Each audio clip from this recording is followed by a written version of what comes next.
दुर्योधन ने लाख का भवन बनवाया है पांडवों को धोखे से मारकर जलाकर नष्ट करने के लिए। आप ऐसा मत होने दो महाराज। महामंत्री होने के नाते नहीं, एक नाते से आप मुझे भाई भी कहते हैं, इस नाते मेरा सुझाव है कि दुर्योधन के अन्याय को रोको आप।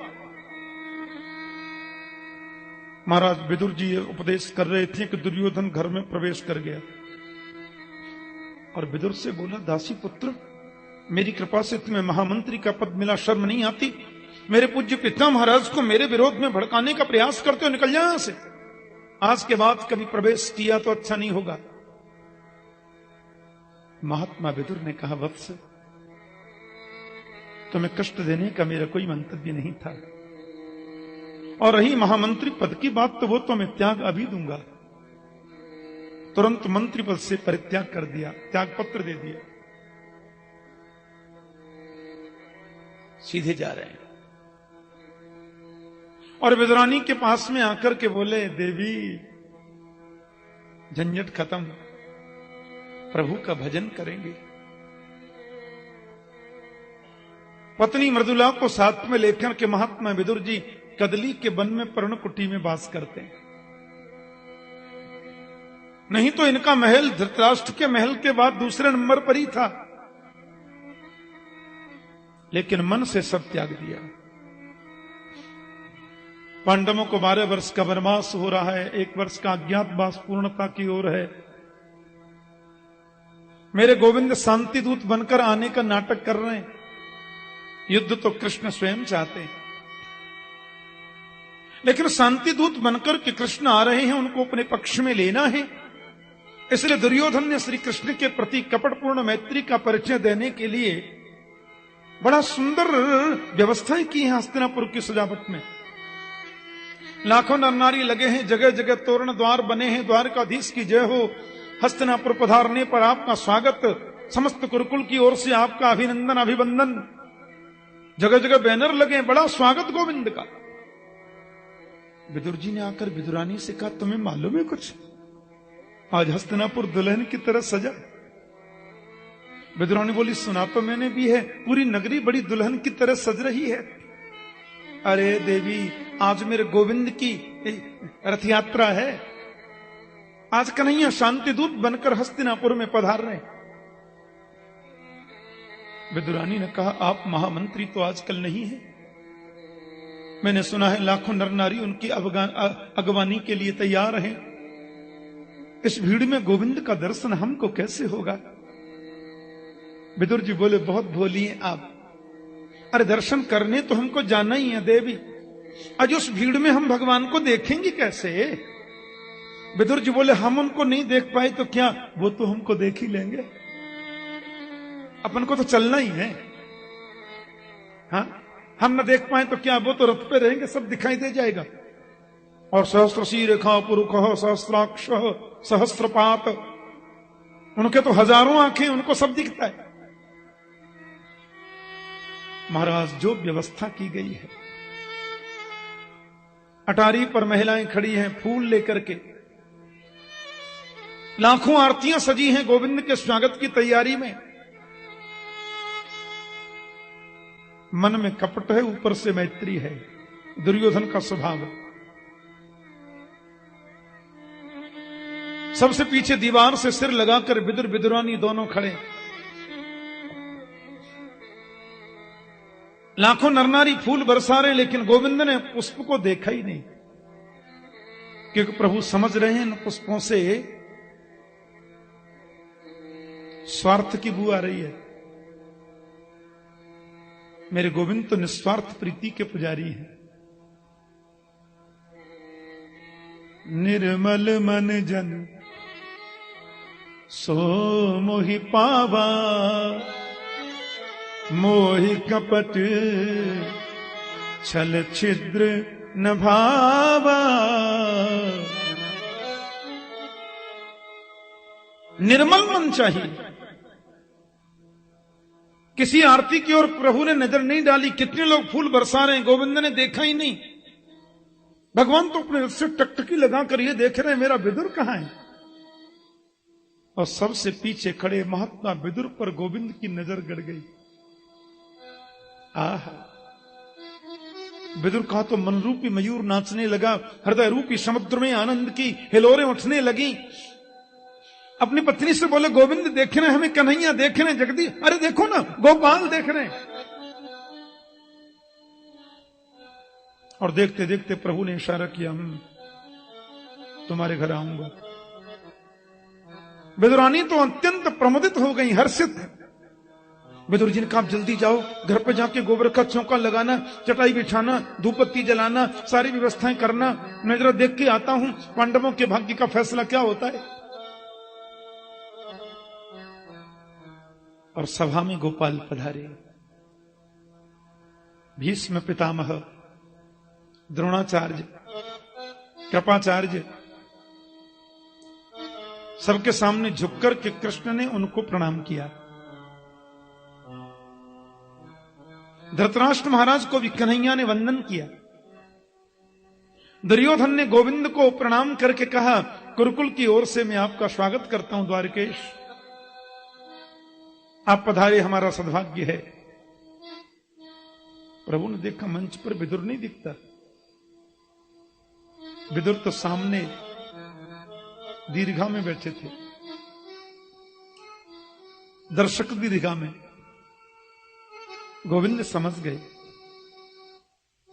दुर्योधन ने कहा, आप पधारे हैं, हमारा बहुत बड़ा भाग्य है, लेकिन आपके पधारने का कारण अभी भी अज्ञात है। कृपया बताने की कृपा करें कि आपका पदार्पण हुआ किस लिए। कन्हैया बोले, मैंने तुम्हें दुर्योधन तो कभी कहा ही नहीं, तुम तो सुयोधन हो। क्योंकि जो मूर्ख होते हैं वो अपनी प्रशंसा से बड़े खुश होते हैं। ये नासमझों का लक्षण है, ऐसा लिखा है। भगवान ने बड़ी प्रशंसा की, तुम तो बहुत बुद्धिमान हो, दूसरा तो विधाता ने पैदा ही नहीं किया, इतना बुद्धिमान, इसलिए तुम्हारा नाम है सुयोधन। सुयोधन का मतलब होता सुंदर बुद्धि वाला। बोलो जय श्री कृष्ण। और दुर्योधन का मतलब होता मंद बुद्धि वाला। भगवान उल्टा बोल रहे हैं। हाँ, तो मैं कह रहा था कि पांडव आपके भाई हैं? बोले बिल्कुल। चाचा के बेटा हैं? बोले एकदम। तो आधे राज्य के अधिकारी हैं? बोले बिल्कुल नहीं। देखो दुर्योधन, मैं नहीं चाहता कि किसी प्रकार का विवाद बढ़े। मेरे लिए तुम दोनों ही समान हो और तुम दोनों ही कौरव हो। वे पांडु के पुत्र इसलिए पांडव कहलाए तो क्या हैं, तो वे ही कौरव। जो कुरुवंश में उत्पन्न हुआ सभी कौरव हैं। पांडव भी वास्तव में तो कौरव ही हैं। जो कुरुवंश में पैदा हुआ वो सभी कौरव है। महाराज पांडु भी कौरव हैं, उनके 5 बेटा भी कौरव हैं, एक ही तो हैं। और धृतराष्ट्र, जो कि युधिष्ठिर जी तुम सब में बड़े हैं, इसलिए निश्चित रूप से उनके पिता राज्य गद्दी पर थे तो अधिकार उनका बनता है। पर मैं पांडवों से राज्य के लिए ये जो आग्रह रखते हैं उसको टालने का प्रयास करूंगा। और मैं तो कहता हूं तुम केवल 5 गांव पांडवों को दे दो, मैं उनको राजी कर लूंगा। भगवान ने केवल 5 गांव मांगे। दुर्योधन ने कहा, सुचिग्रे नैव दास्यामि बिना युद्धे न केशव। सुई के नोक के बराबर भी बिना युद्ध के किसी को भी मैं अब कुछ दे नहीं सकता। युद्ध में जिसको विजयश्री मिलेगी वही इसका राज्याधिकारी होगा। महाराज ये बात सुनते ही, और अब पांडवों के भाग्य का फैसला करने आए हो केशव, हमारे अतिथि के रूप में नहीं। ये सब नहीं चलेगा द्वारकाधीश। अब तो युद्ध में जिसको विजय मिलेगी वही राजा बनना है। तो नहीं है। बोले सुनो, तुमने युद्ध देखा है? दादी जी से सुना होगा कहानी में, नानी जी से सुना होगा उनकी गोद में सोते समय, लोरी सुनते समय। युद्ध की विभीषिका तुमने देखी नहीं दुर्योधन? लाखों स्त्रियां विधवा हो जाएंगी, अनेकों बच्चे अनाथ हो जाएंगे, और जिस भूमि को तुम हरी भरी उर्वरा देख रहे हो ये वीरों के खून से लाल हो जाएगी। पर तुम्हें क्या मिलेगा? और एक शांति दूत के साथ में कैसा व्यवहार करना चाहिए, इतना तुम्हें सहूर नहीं है। धृतराष्ट्र ने दुर्योधन का हाथ दबा दिया। पागल, बोलना भी नहीं आता, ऐसे बोलते हैं? जल्दी इनको अपने पक्ष में करो, तुम जानते नहीं हो। दुर्योधन का तो चेहरा ही बदल गया। मजाक कर रहा था। बचपन से ही ऐसे ही रहा हूं ना, मैं मन में कुछ कपट नहीं रखता केशव, मैं तो बस बोल ही देता हूं, आप मुझे कोई गलत ना समझें। अब पता नहीं क्या क्या बोल जाता हूं मैं, लेकिन मन का तो मैं बहुत ही शुद्ध व्यक्ति हूं। कृष्ण बोले वो तो दिखता है मुझे। राजनीति की बात छोड़िए, हाँ, किसको क्या मिलना है, किसको क्या होगा, वो तो जब आप लोग मिल बैठ के बड़े लोग जो बात कर लेंगे हमको सब मंजूर हो जाएगा। अब आप घर पधारो ना। और आप तो जानते हैं मेरी माता कितनी बड़ी पतिव्रता है। उनको जब पता चला था ना कि मेरे पिताश्री जन्म से ही नेत्रहीन हैं, तो मां ने भी पट्टी बांध ली। कृष्ण बोले जानता हूं मैं, मां ने अपने हाथों से आपके लिए भोग बनाया है, चलो ना। गोविंद बोले भोजन तो दो परिस्थितियों में होता है, या तो भोजन करने वाले के पेट में भूख हो, या भोजन कराने वाले के मन में श्रद्धा हो। दुर्योधन जी, आपके मन में श्रद्धा नहीं है, कदाचित मेरे पेट में भूख भी नहीं है, और आज तो भोजन करने का प्रश्न ही नहीं उठता। क्यों? क्योंकि आज तो विदुर काका जी के घर मेरा निमंत्रण है ना। उसी सभा में विदुर बैठे थे, बोले बाप रे, मैंने क्या निमंत्रण दिया इनको? मैंने दिन से एक बार भी नहीं कहा, कुछ बोला ही नहीं मैं तो। और सभा के बीच में कह रहे हैं विदुर काका के घर मेरा निमंत्रण है। बैठे बैठे विदुर ने इशारे से कृष्ण से पूछा,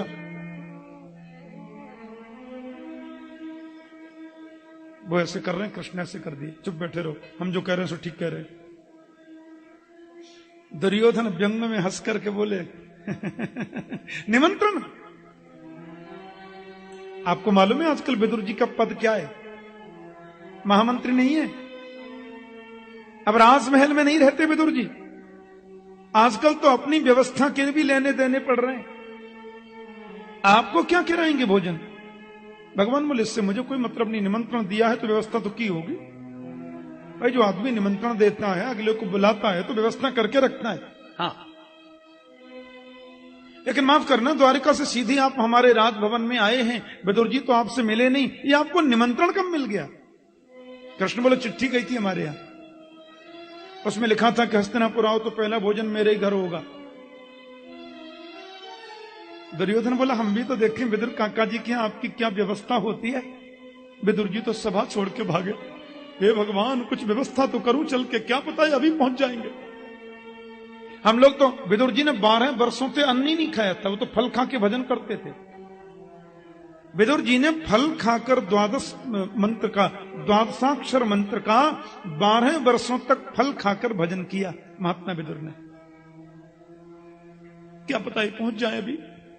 विदुर जी गोप लोगों की बजरिया में गए, कहीं से माखन ले रहे हैं, कहीं से मिश्री ले रहे हैं, कहीं से खोए के लड्डू बनवा रहे हैं, भैया जल्दी करो। इधर सभा से मेरे गोविंद उतरे और विदुर जी के घर की ओर प्रस्थान कर रहे। जैसे भक्त लोग परमात्मा के मंदिर में पादुका पहन कर नहीं जाते, भगवान भी भक्त के घर जाते हैं तो नंगे चरणों से जाते। और जब विदुर जी के द्वार पर गोविंद पहुंचे, विदुरानी तो स्नान कर रही थी, उन्होंने देखा अरे ये तो मेरे कन्हैया की आवाज है, ये तो मेरे गोविंद की आवाज है। महाराज स्नान करते करते दौड़ पड़ी, ये देखा ही नहीं मैंने वस्त्र बदलने चाहिए कि नहीं, तुरंत द्वार खोला, आओ न केशव, आओ न लाला, आओ न गोपाल, कितनी कृपा कर दी, जल्दी पधारिए। कन्हैया ने सोचा काकी जी तो हो गई मेरे आने की खुशी में पागल।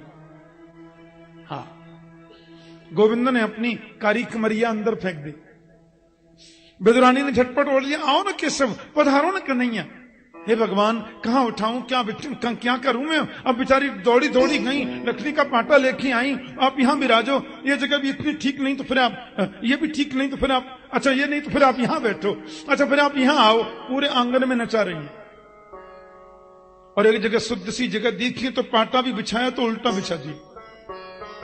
गोविंद ने तो देखा ही नहीं, उल्टा कि सीधा वो तो बैठ गए। जिसके जरा से इशारे से ब्रह्मांड हिलता है, वो विदुरानी के सामने बैठकर अपने पेट पर हाथ घुमाते हुए बच्चों की तरह बोले, काकी जी बहुत जोर की भूख लगी, कुछ खाने को मिलेगा? विदुरानी के नेत्रों में तो आंसू टप टप झरने लगे। क्या खिलाऊं मैं? मेरे घर में तो कोई व्यवस्था भी नहीं है। आपके काका जी आते होंगे, मैं बहुत सुंदर व्यवस्था करूंगी, आप बिल्कुल चिंता मत कीजिए। केशव दौड़ी दौड़ी महारानी विदुरानी गई, पर कुछ फल ही खिला दूं, और कदली के फल डलिया में भर के ले आई। गोविंद के सामने पत्तल भी बिछाई तो उल्टी, सब उल्टा पुल्टा हो रहा है प्रेम में। और छिलके उतार उतार कर पत्तल पर धरती जाए, केला दूर फेंकती जाए, छिलका इधर रखती जाए, केला दूर फेंकती जाए, और गोविंद बड़े प्रेम से छिलके खा रहे। बहुत मीठा है। विदुरानी बोली, आपको मीठा लगा तो मीठा ही होगा, अपने हाथों से जल देती हूं उस पूरे बगीचे में, और काका जी आते होंगे, बहुत बढ़िया पदार्थ बनाऊंगी, देखना आप। एक छिलका खाया, दो छिलका खाए, वो केला फेंकती जामे, छिलका देती जामे, मीठा मीठा मीठा मीठा कह करके गोविंद प्रेम से पा रहे। कम से कम 40 छिलका खा गए। बोलो जय श्री कृष्ण। गड़बड़ी तो होनी नहीं है, भगवान है। विदुर जी महाराज बाजार से व्यवस्था करके ला रहे। कमंडल में दूध है, दोना में दही है, एक पात्र में खोए के लड्डू हैं। खुशी के मारे नाचते आ रहे हैं। द्वार पर खड़े हो गए, अरे देवी सुनती हो, जल्दी खोलो। विदुरानी दौड़कर गई, काका जी आगे, मुझे लगता है आपके काका आगे। द्वार खोला, काहे को हल्ला मचाते हो जी? विदुर जी रोते रोते बोले, देवी तुम्हें मालूम नहीं आज मेरे गोविंद ने मेरा कितना मान बढ़ाया। जानती हो, कौरवों की सभा में बड़े अतिथि वीर और राजाओं के बीच में गोविंद ने कहा, आज तो विदुर काका के घर मेरा निमंत्रण है। देवी खुशी के मारे फूल गया मैं, लेकिन मैंने सोचा घर में तो व्यवस्था कुछ है नहीं, तुमने पता नहीं कुछ किया होगा कि नहीं। गोप लोगों की बजरिया में चला गया, ये माखन मिश्री खोए के लड्डू या दूध दही कुछ लेके आया हूं। तुमने गोबर का चौका लगाया कि नहीं? कदली के खम्भे सजाए कि नहीं? हाँ, पत्तल जल्दी सजाओ, ये सारी सामग्री तुम अंदर लेके रखो। हाँ, मैं द्वार पे खड़ा खड़ा गोविंद का स्वागत करना है ना, आते ही होंगे, आ रहे होंगे। सभा में कहा कोई झूठ थोड़ी बोलते, विदुर काका के घर जाना है, मैं द्वार पर उनका स्वागत करूंगा, तुम अंदर सब तैयारी करो, आने वाले होंगे। विदुरानी बोली, आने वाले होंगे कि भीतर बैठे हैं? अरे आ गए, उनको तो आई 1 घंटा हो गया। तुमने कुछ खिलाया कि नहीं? बहुत भूखे थे, इतने भूखे कदली के फल लाई वही खा रहे। विदुर जी ने आकर के देखा तो श्रीमान जी तो छिलका खा रहे हैं। अरे देवी ये तुमने क्या किया है? मेरा बहुत बड़ा सद्भाग्य, आज मेरी कुटिया पर गोविंद पधारे और तू प्रभु को छिलके खिला रही हो हैं? विदुरानी का ध्यान भंग हुआ, बोली ओहो, तो इतनी देर से मैं छिलका खिला रही थी, आपने पहले क्यों नहीं बताया कि छिलका है? कृष्ण बोले, ओहो, तो हम छिलका खा रहे थे। काकी जी हमको नहीं मालूम, हम सत्य बोलते हैं। आपने छिलका खिलाया कि कदली के फल खिलाए अपन को नहीं मालूम। हम तो इतना जानते हैं कि मेरी आदरणीय काकी जी ने मुझे जो कुछ भी खिलाया बड़े प्यार से खिलाया, बड़े प्रेम से खिलाया। भाव का भूखा हूं मैं और भाव ही बस सार है। भाव का भूखा हूं मैं और भाव ही बस सार है। भाव से मुझको भजे तो भव से बेड़ा पार है। भाव से मुझको भजे तो भव से बेड़ा पार है। भाव बिन कुछ भी वो देवे मैं कभी लेता नहीं। भाव बिन कुछ भी वो देवे मैं कभी लेता नहीं। भाव से एक फूल भी है तो मुझे स्वीकार है। भाव से एक फूल भी है तो मुझे स्वीकार है। भाव बिन सुनी पुकारे मैं कभी लेता नहीं। भाव बिन सुनी पुकारे मैं कभी सुनता नहीं। तेर भक्ति भाव की करती मुझे लाचार है। तेर भक्ति भाव की करती मुझे लाचार है। अन्न धन और वस्त्र भूषण कुछ न मुझको चाहिए। अन्न धन और वस्त्र भूषण कुछ न मुझको चाहिए। अन्न धन और वस्त्र भूषण कुछ न मुझको चाहिए। अन्न धन और वस्त्र भूषण कुछ न मुझको चाहिए। आप हो जाए मेरा यही मेरा सत्कार है। आप हो जाए मेरा यही मेरा सत्कार है। बांध लेते भक्त मुझको प्रेम की जंजीर में।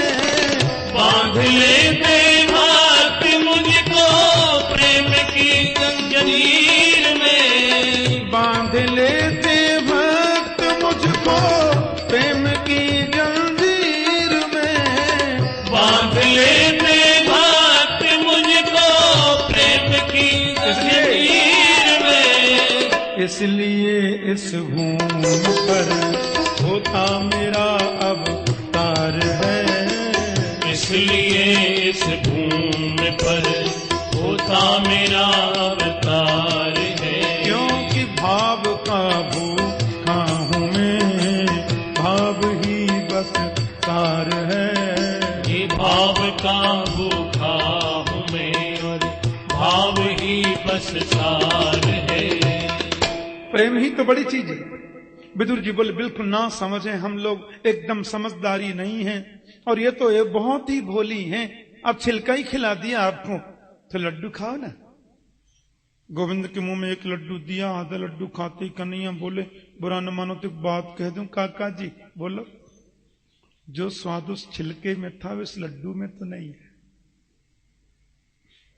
क्योंकि लड्डू खिलाकर तो आप औपचारिकता निभा रहे हैं, पर छिलके खिलाते समय तो काकी जी को यह भी ध्यान नहीं था कि मैं क्या कर रही हूं। प्रेम में नियम नहीं होता। हाँ, भाव होना चाहिए। और इतना सम्मान प्रभु ने विदुर को दिया। दुर्योधन की मेवा त्यागी साग विदुर घर खाया। और प्रभु अपनी लीलाओं को संपन्न करके जब जा रहे थे तो उद्धव से बोले मुझे विदुर की बहुत याद आती है और विदुर से मेरा समाचार कहना कि कृष्ण तुम्हें याद करते थे। हां, एक दिन युधिष्ठिर जी ने जाकर के कृष्ण के कक्ष में देखा, रात के 12 बज रहे थे। मेरे कन्हैया आंखें बंद करके समाधि में बैठे थे और नेत्रों से आंसू झर रहे थे। पूछा केशव, सारी दुनिया आपका ध्यान करती है, आपके स्मरण में आपकी याद में रोती है, आप किसकी याद करते हैं? गोविंद बोले बिल्कुल इसी समय पितामह भीष्म मेरे ध्यान में बैठे हैं और जैसे भक्त मेरे याद करता है ना वैसे मैं भी भक्त की याद करता हूं। ये यथामाम प्रपद्यन्ते तांस तथैव भजाम्यहम्। जैसे भक्त मेरा भजन करता है वैसे मैं भी उनका भजन करता हूं। तुम पुकार कर तो देखो। ढूंढते ढूंढते उद्धव जी आए। भगवान के जाने के बाद श्रीधाम वृंदावन में कलकण निनादिनी यमुना के तट पर विदुर जी उद्धव को मिल गए। विदुर जी हस्तिनापुर में भगवान के सुधाम गमन की बात बताकर लौट ही रहे थे कि वृंदावन में मिल गए। अब संसार के लोग जब दो मिलते हैं तो बातें दुनिया भर की करते हैं, भक्त जब दो मिलते हैं तो बातें तो परमात्मा की होती है। गले से गले मिले और दोनों का कंठ अवरुद्ध हो गया, दोनों के नेत्रों से प्रेम के पनारे निकल पड़े। वो भी रो रहे हैं और वो भी रो रहे हैं। वो कहते हैं आप बड़े भाग्यवान हो, तुम्हें प्रभु ने मित्र का दर्जा दिया, तुम्हें गोविंद ने अंतिम उपदेश किया। बोले भाग्यवान मैं नहीं, विदुर भाग्यवान तो आप हो, जिसकी याद मेरा गोविंद स्वयं करता है।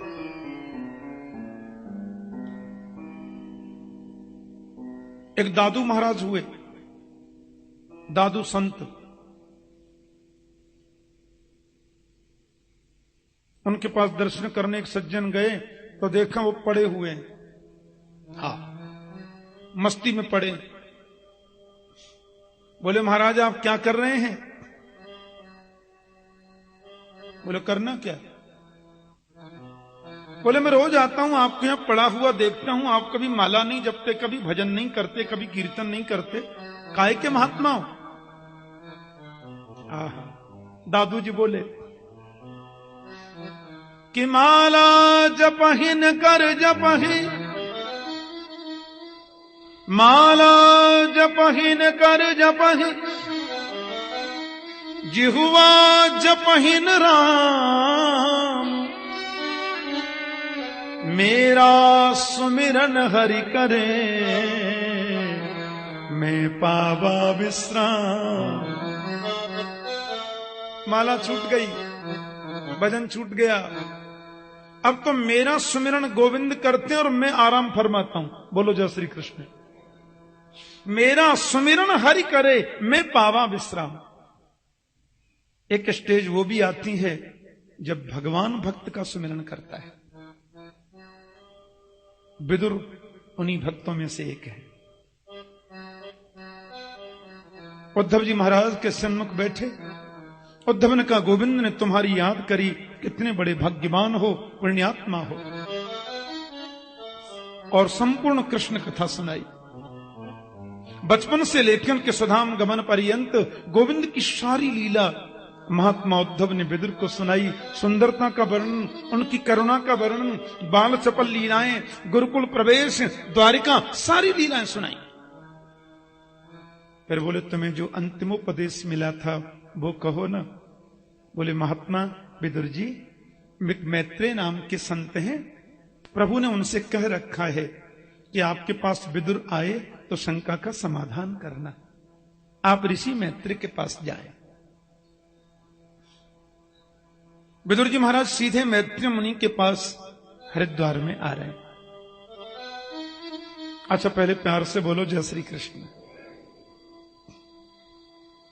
मैत्रेय हैं ब्राह्मण पुत्र और विदुर हैं दासी पुत्र।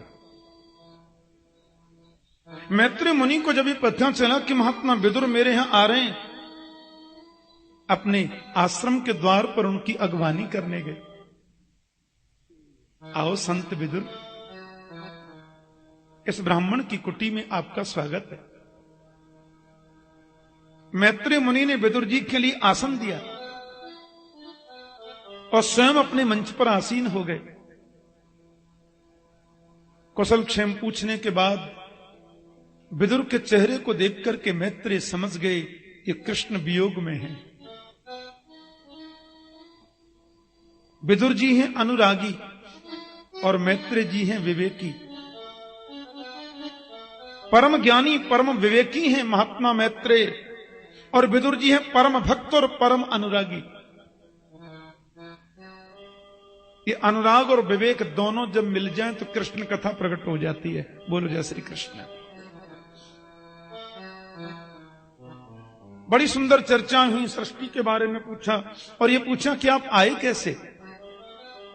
प्यास लगती है तो पानी खोजना पड़ता है गुरुजी। आप जैसा महान संत, शास्त्रज्ञ महापुरुष, आपकी सन्निधि में आकर ही तो शंकाओं का समाधान संभव है। स्थावर जंगम अंडज उद्भिद स्वेदज जरायुज 4-5 प्रकार की सृष्टि का विशद विवेचन किया मैत्रेय मुनि ने उनके प्रश्न पर। और सृष्टि विषयक ब्रह्मा की उत्पत्ति, ये सारी जानकारियां मिलने के बाद में विदुर जी ने कहा मेरी समझ में नहीं आता